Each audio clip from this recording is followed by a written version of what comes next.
بسم اللہ الرحمن الرحیم ایاک نعبد و ایاک نستعین۔ السلام علیکم، میں ہوں میاں نذیر احمد۔ میرے ناظرین، دنیا میں آپ کسی بھی کونے پہ ہیں، اللہ تعالیٰ آپ کو اپنی حفاظت میں رکھے۔ جو آج میں آپ کو ایک واقعہ سنا رہا ہوں وہ کوئی کہانی نہیں، یہ حقیقت ہے۔ لیکن یہ واقعہ جو ہے میں آپ کو بالکل شارٹ لفظوں میں بتانے کی اور سمجھانے کی کوشش کروں گا۔ اگر میں پوری تفصیل بتاؤں گا تو بہت گھنٹے چاہیے، بلکہ دنوں کی بات ہے، دن چاہیے۔ میں جب سوشل میڈیا کے اوپر مریم نواز جیسی گھٹیا عورت کا کوئی بیان سنتا ہوں یا دیکھتا ہوں تو مجھے کسی نہ کسی جو اسلام کی بیٹی ہوتی ہے، مجھے فوراً کوئی نہ کوئی اسلام کی بیٹی یاد آ جاتی ہے، اور اسلام کی بیٹی کا کوئی ایسا واقعہ یاد آ جاتا ہے جس کو ہم سناتے ہیں۔ چنانچہ 1980 میں کراچی شہر کے اندر ملیر کے اندر میری رہائش تھی۔ تو ملیر میں رہتا تھا، تو اس وقت ہماری جو ہے نا ایک مثلاً لڑکے پن تھے، ہم 2-3 لڑکے وہاں پہ رہتے تھے، مکان کرائے کا تھا۔ تو ہمارے پڑوس میں بھی ایک میاں بیوی رہتے تھے، ان کا بھی وہ مکان جو ہے نا وہ کرائے پہ ہی تھا۔ تو تعلق شاید ان کا بھی کسی صوبے پنجاب سے ہی کسی شہر کا تھا۔ لیکن وہ جو خاتون تھی وہ بہت ہی ایک نیک اور کسی خوشبودار پودے کا وہ پھل تھا۔ کسی ماں باپ نے اس کو بہت ہی اچھی تربیت دی ہوئی تھی، یوں لگتا تھا کہ واقعی وہ ایک اسلام کی بیٹی ہے۔ دوستو، ان کے گھروں کے اندر اسی طرح ہی ہوتا تھا، کبھی دودھ نہیں ہے تو کبھی آٹا نہیں ہے تو کبھی چینی نہیں ہے، ایسے ہی وہ وقت گزارتے تھے۔ پھر 1984 کے اندر جب پاکستان کی گنڈا گرد جماعت، بتا مافیا، چور ڈکیٹوں کی جماعت جب وجود میں آتی ہے، جس کو MKM کہا جاتا تھا، 1984 میں جب وہ وجود میں آتی ہے تو آسا اس کا وہ عروج آتا ہے اس کا، کہ وہ کراچی کے اندر ہر طرف جو ہے وہ خوف و رعب بڑھا دیتی ہے۔ اس جماعت کو پرواز چڑھانے والے جو تھے وہ جناب محترم ضیاء الحق تھے، جنہوں نے یہ پودا لگایا۔ ان دنوں میں وہ الطاف حسین گنڈا جو ابھی باہر بیٹھا ہوا ہے، یہ دراصل یہ یونیورسٹی کے دور کا بھی یہ گنڈا تھا۔ کافی سارے لوگوں کو پتہ ہے کہ اس نے ایک دفعہ قائد اعظم کے مزار کے اوپر پاکستان کا جھنڈا بھی جلایا تھا۔ تو یہ وہ گنڈا آدمی تھا یہ۔ تو جب انہوں نے جب پھر جماعت کو اور انہوں نے اوپر عروج پر لے جانے کی کوشش کی، تو کافی سارے لوگوں نے اس جماعت کے اندر شمولیت کی۔ کسی کو زبردستی لے جاتے تھے، کسی کو کوئی خود چلا جاتا تھا۔ لیکن اس جماعت کے اندر سب سے جو بڑی بات تھی، اس جماعت کے اندر انٹری تو تھی، لیکن آدمی پھر جماعت میں جا کر واپس نہیں آ سکتا تھا۔ واپسی کا راستہ صرف ان کی موت ہوتی تھی۔ لیکن جن کی میں آپ کو بات سنا رہا ہوں، جو میرے پڑوس میں رہتے تھے میاں بیوی، ان کے 2 بچے تھے۔ ان دنوں میں تنظیم سازی جب انہوں نے کی تو جو ہمارے پڑوس میں رہتا تھا اس کا نام تھا ناصر۔ وہ ناصر جو ہے وہ بھی ان کی جماعت میں چلا گیا۔ بس جماعت میں جانے کی دیر تھی، بس چند ہی دنوں کے بعد دیکھتے دیکھتے مال و مال پیسوں میں کھیلنا شروع ہو گیا۔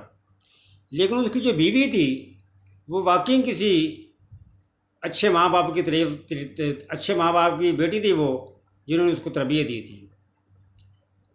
اس نے کہا کہ مجھے حرام کا پیسہ نہیں چاہیے، میں نے حرام کا پیسہ اپنے بچوں کو نہیں کھلانا۔ آخر کار ان کے گھر پہ اندر جھگڑا ہونا شروع ہو گیا، کیونکہ ناصر نے تو نیا نیا پیسہ دیکھا تھا، حرام کا پیسہ تھا، عیاشیاں کرتا تھا، بدماشی کرتے تھے وہ۔ ان کا گھر کا جھگڑا یہاں تک آ پہنچا، جیسے کہ چنانچہ میں نے کہا کہ میں آپ کو بہت ہی شارٹ لفظوں میں صرف واقعہ بتانا چاہ رہا ہوں، لیکن یہ بڑا طول ہے کہ میری زندگی کے ساتھ ساتھ جو ان لوگوں کا واسطہ رہا، میں دیکھتا رہا، وہ مجھے ملتے رہے، ہم ان کو ملتے رہے، یوں ایسے بڑا مجرا واقعہ ہے۔ تو وہ جو ناصر حسین تھا، جو یہاں تک ان کی بات چڑھی، جھگڑا کرتے کرتے گھر میں فساد، جھگڑے، طلاق تک بات پہنچ گئی۔ اس نے اپنی بیوی کو طلاق دے دی، صرف اسی بات کے اوپر وہ کہتی تھی کہ میں نے حرام کے پیسے اپنے بچوں کو نہیں کھلانا۔ تو وہ ایم کا گنڈا ہو گیا تھا۔ پھر چنانچہ اس نے طلاق دے دی بیوی کو۔ جیسے ہی اس کی عدت اس کی عورت کی پوری ہوتی ہے تو وہاں پہ محلے کے اندر 2-3 وہ کافی بزرگ عورتیں تھیں، بزرگ جن کا انڈیا سے ہی تعلق تھا، بڑی اچھی خاتون تھی وہ، بڑی مثلا نیک عورتیں تھیں وہ۔ انہوں نے اس کو کہا کہ بیٹی تمہاری ابھی عمر ہی کیا ہے، تو تم شادی کر لو، نکاح کر لو، اس میں کون سی برائی ہے، کیسے زندگی تم گزارو گی۔ حالانکہ وہ لڑکیاں کسی کو نہیں پتہ تھا اس کا کوئی رشتہ دار ہے کہ نہیں ہے، لیکن وہ وہیں پہ ایسے رہتے ہی تھے۔ خیر وہ لڑکی جو ہے نا مان گئی۔ وہاں پہ ایک گلگت کا آدمی تھا جو کسی ہوٹل پہ کام کرتا تھا۔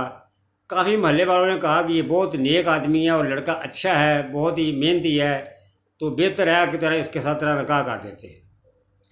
لیکن اللہ ہی جانتا ہے کہ اللہ تعالیٰ کے کیا نظام ہے، اللہ تعالیٰ کس نظام کو کس طرف لے کے جانا چاہتا ہے، وہ بہتر جاننے والا ہے۔ بہرحال وہ لڑکی مان گئی، وہ عورت مان گئی، 2 بچوں سمیت اس گلگت کے ساتھ، اس کا جو گلگتی جو تھا اس کے ساتھ اس کا نکاح کر دیا گیا۔ پھر وہ جو گلگتی جو ایک ہوٹل پہ کام کرتا تھا، اس آدمی نے ان دونوں بچوں کو، ایک لڑکا اور ایک لڑکی کو، دونوں کو اس نے 13 سال کے اندر اس نے ان دونوں کو قرآن کا حافظ بنوا دیا، دونوں بچوں کو۔ پھر وہ گلگتی کیا کرتا تھا، جو ان کا حقیقی جو باپ تھا ان کو وہ خود ملانے کے لیے جاتا تھا، کہتا تھا کہ یہ تمہارا حقیقی باپ یہ ہے۔ لیکن وہ جو ایم کا جو گنڈا ناصر، آگے جیسے جیسے وقت گزر رہا تھا، 2000 کے بعد جیسے پھر ایم کے اوپر زوال آنا شروع ہوا، تو وہ ناصر کو بھی بیوی بچوں کی کمی محسوس ہوئی، بس وہ تڑپنے کے لیے رہ گیا بس۔ پھر ایک دن ایسا آتا ہے کہ وہ ناصر اپنی بیوی اور دونوں بچوں کے ساتھ اکثر ہی سمندر پہ وہ جایا کرتے تھے، کرسٹل وغیرہ میں۔ تو اس دن بھی وہ بچوں کو لے کر تفریح کے لیے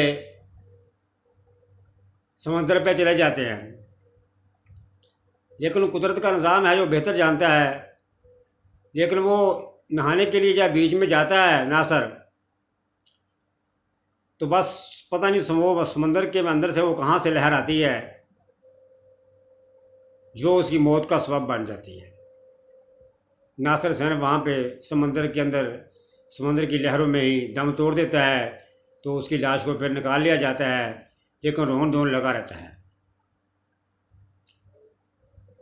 سبحان اللہ، اللہ تعالیٰ میں تیری شان پہ سبحان اللہ ہی کہہ سکتا ہوں، تیری شان جو ہے ہم بیان ہی نہیں کر سکتے، تو کتنا غفور و رحیم ہے، تیرا نظام تو بہتر جانتا ہے۔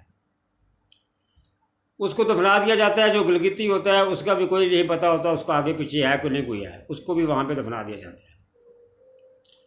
پھر وہ جو اس کا پہلا شوہر ہوتا ہے، وہ محلے کی جو بوڑھی عورتیں ہوتی ہیں ان سے وہ رابطہ کرتا ہے، ان کی منتیں کرتا ہے، کہ لیکن لوگوں کو بھی، محلے والوں کو بھی پتہ یہ چل جاتا ہے کہ یہ پہلے سے یہ سدھر گیا، یہ انسان بن گیا ہے۔ آخر خیر اس کو مجبور کیا جاتا ہے دوبارہ پھر اسی پہلے والے شوہر کے ساتھ اس کا نکاح کرا دیا جاتا ہے۔ یہ میرے خالق کا جو نظام ہے یہ کوئی نہیں سمجھ سکتا۔ انسان کی سوچ کچھ ہوتی ہے، لیکن وہ رحمان کی سوچ کچھ اور ہوتی ہے، اس کے ساتھ اس کا نکاح کر دیا جاتا ہے۔ چنانچہ یہ وہ اسلام کی بیٹیوں کی بات ہے، کسی یہ بہت ہی اچھے پودے کا یہ پھل تھا، لیکن یہ مریم نواز جیسی وہ گھٹیا عورتیں جو اپنے ماں باپ کی عزت کی پرواہ بھی نہیں کرتی، کیپٹنوں کے ساتھ بھاگ جاتی ہیں، نکاح کے ابھی 6 مہینے بھی نہیں گزرتے تو بچے جنم دے دیتی ہیں۔ پھر وہ کبھی اسلام کی بیٹیاں وہ نہیں ہوتی جو غیر مردوں کے اندر کھڑی ہو کے تالیاں بجاتی ہیں۔ میں ویسے تو عورت کی عظمت کو سلام کرتا ہوں، عورت کی عظمت اتنی ہے کہ ہم عورت کی عظمت بھی بیان نہیں کر سکتے۔ عورت کی بہت ہی شان، بہت بلند عورت کی شان ہے، لیکن عورت کی شان جو بلند ہے وہ گھر میں بیوی جو ہے شوہر کے لیے اور بچوں کے لیے ایک گھر کا ایک وہ نمونہ ہے، لیکن جو باہر لوگوں میں کھڑیاں ہو کر تالیاں بجانے والی ہیں، جو اپنے چہرے کی چمڑی کھچوانے والی ہیں، جن کو آخرت کی فکر نہیں ہوتی، وہ نیک عورتیں کیسے ہو سکتی ہیں؟ وہ کہتے ہیں چوراں دے پتر چور ہی ہوندے نے، اے ہن چور دی بیٹی جڑی ہے ایک کہہ کہ میں کوئی انسان ہے، لیکن ابھی تک بھی یہ لوگ نہیں مانتے۔ یہ دوستوں میں نے یہ بہت ہی لمبا پروگرام تھا، لیکن میں نے آپ کو یہ بتایا قدرت کا نظام دیکھیں، اس کی شان دیکھیں، یہ کوئی کہانی کوئی ڈرامہ نہیں تھا، یہ ایک حقیقت ہے جو میں نے بیان کی ہے۔ اللہ تعالیٰ ہمیں اسلام کو اور دین کو سمجھنے کی توفیق عطا فرمائے۔ وآخر دعوانا الحمد للہ رب العالمین۔ السلام علیکم ورحمۃ اللہ وبرکاتہ۔